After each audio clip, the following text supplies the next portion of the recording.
Zeis HaTorah Adam Ki Yomus Ba'ohel. So says the pasuk in this week's Seder Parshas Chukas. And of course the pasuk is talking about a mace, a dead body that is found in an ohel or a building, and the people or the things in that building become tomei. But the Gemara in Brachas uses this pasuk for the following drasha. Says the Gemara in Brachas Taf Samach Gimel Amud Beis. Amar Reish Lakish. Minayin she'in divrei Torah miskaimin ela b'mi shemeimis atzmei oleh. How do we know that Torah will only endure in a person if he kills himself over it? He works super hard over it. Shenem azois haTorah. This is the Torah. Adam ki yomas ba'ohel. The ohel is the tent of Torah. Let me share with you a story. The Chavetz Chaim would often give the following mashal. The one time there was a storekeeper. As years were moving on, he was so preoccupied for his whole life in running his shop, he realized that he hadn't accumulated enough Torah knowledge, and he decided to do something quite dramatic. He decided to close his shop until midday and sit and learn Torah and only open the store after midday. And when he came along the first day, his wife was frantic. "Where have you been?" The customers were lining up, and he said, "I had to go and learn. Time is moving on. I'm going to go to the Olam HaEmes. I've got to accumulate some Torah knowledge."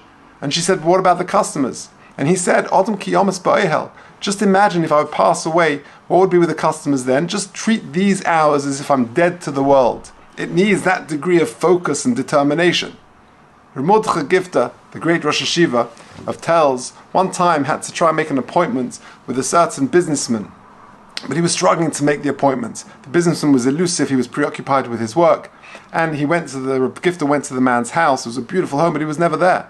Eventually he got a meeting early one morning in the man's office downtown.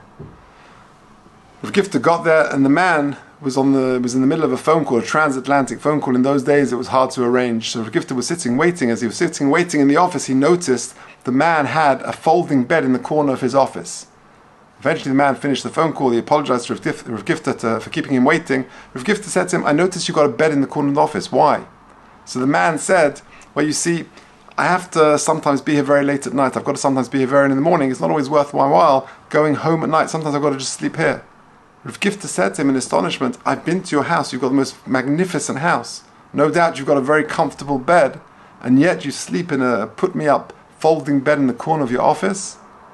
The man looked at Rav Gifter and said the following words in Yiddish. He said to him, "Als man will matzliach sein in Geschäft, darf man liegen in Geschäft." If you want to be matzliach in business, you've got to be liegen in Geschäft. You've got to be totally immersed in the business, in the work that you're doing. Rav Gifter said to him, "I don't know what nadava, what money you're going to give me, but the message, the lesson you just taught me is worth $1 million. Because we say every morning, la'asok b'divrei Torah, to treat our Torah as like a business, to be immersed in Torah. It's an asek." And says Rav Gifter, what you just told me is so true.